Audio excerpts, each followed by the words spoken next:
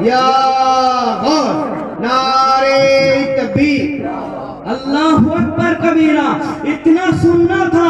خادم مسجد نبوی میں آتے ہیں اور کہتے ہیں آقا نے اس معین الدین کو بلایا ہے جو چشتی ہے اور سنجر سے آئے ہوئے ہیں. اے مسلمانوں، غریب نواز کو اتنا سننا تھا. آپ پر جذب طاری ہو جاتا ہے. آپ بے ہوش ہو کر زمین پہ گر پڑتے ہیں. جب ہوش آتا ہے مواجہ رسول سے قریب ہوتے ہیں. پھر قبر رسول سے آواز آتی ہے معین الدین مواجہ سے اور قریب آؤ، اور قریب آؤ. غریب نواز قبر رسول سے قریب ہوتے ہیں.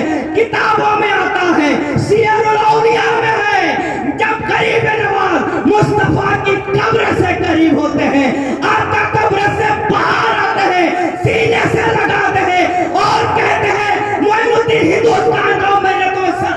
نعرے اللہ اکبر.